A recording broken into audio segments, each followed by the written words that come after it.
Selanjutnya, kami akan menanyakan kepada setiap fraksi apakah rancangan undang-undang tentang kesejahteraan ibu dan anak pada fase 1000 hari pertama kehidupan dapat disetujui untuk disahkan menjadi undang-undang. Setuju ya? DPR RI mengesahkan rancangan Undang-Undang Kesejahteraan Ibu dan Anak menjadi undang-undang. Salah satu poin yang menarik adalah ibu hamil atau yang melahirkan bisa cuti hingga 6 bulan hingga suami yang juga mendapatkan hak cuti.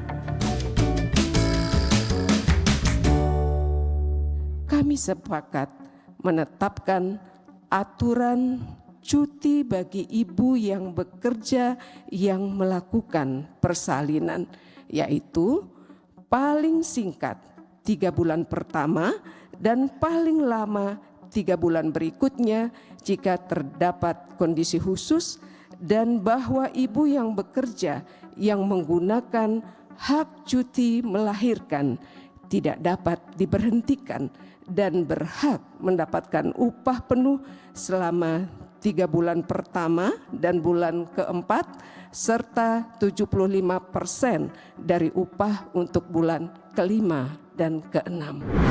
6 bulan bukan berarti semua pekerja yang hamil atau melahirkan langsung dapat cuti selama itu. Dengar dulu penjelasan ini. Ini menegaskan bahwa cutinya 3 bulan untuk ibu yang melahirkan.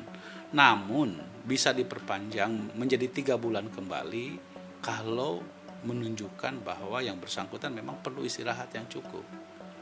Karena kerap kali kan kalau ibu melahirkan itu kan ada hal-hal yang tertentu menurut kesehatan yang misalnya perlu diperpanjang.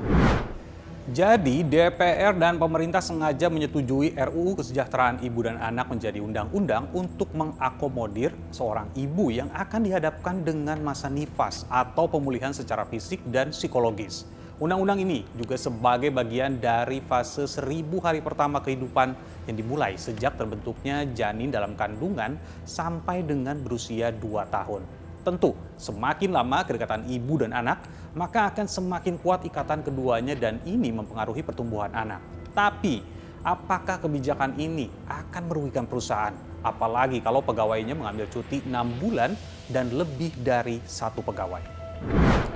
Asosiasi Pengusaha Indonesia mengatakan jika cuti ibu hamil atau melahirkan sampai 6 bulan, yang dikhawatirkan adalah siapa yang mau mengisi posisi tersebut. Belum lagi jika perempuan hamil atau melahirkan tersebut memiliki jabatan yang penting. Kalau kalian sendiri gimana? Setuju nggak ada opsi tambahan buat ibu melahirkan untuk cuti hingga 6 bulan? Saya sih kurang setuju ya Mbak, karena menurut saya itu terlalu lama. Menurut saya 3 bulan tuh udah cukup, 1 bulan sebelum lahiran dan 2 bulannya itu rehat lagi setelah lahiran. Jadi masih ada ngurus bayi, bisa ngurus bayinya itu sekitar 2 bulanan setelah lahiran. Menurut saya udah cukup. Kalau 6 bulan menurut saya terlalu lama karena jadi lebih nggak produktif. Kalau menurut saya pribadi itu sangat cocok sekali ya. Karena kalau melihat ibu-ibu yang melahirkan ini kan dia juga butuh waktu untuk pemulihan dirinya sendiri. Ya belum lagi untuk merawat bayinya. Jadi ada 2 hal ya. Untuk dirinya sendiri sama untuk bayinya. Kalau untuk si ibu melahirkannya sendiri itu bagus ya, karena perkembangan bayinya kan di periode awal, periode emasnya itu memang sangat butuh pendampingan dari ibu tersebut. Apalagi kalau untuk pemberian ASI kan disarankan sampai usia 6 bulan. Gitu ya. Jadi si ibu bondingnya dengan anak di awal-awal kehidupannya itu sangat baik nantinya. Berarti RUU menjadi 6 bulan ini udah sangat baik ya sebenarnya untuk ibu. Sebenarnya baik ya, cuma mungkin untuk korporat atau perusahaannya mungkin ya karena terlalu lama cutinya, apalagi misalnya dalam satu ruangan itu yang cuti melahirkan lebih dari 1 orang, mungkin akan kekurangan ini. Sebenarnya sih harusnya kalau bisa lebih panjang lebih baik, seperti itu. Karena jujur aja saya juga mempunyai 2 orang anak. Tapi kebetulan istri saya alhamdulillah ibu rumah tangga. Dari sisi perusahaan mungkin agak berat juga karena satu sisi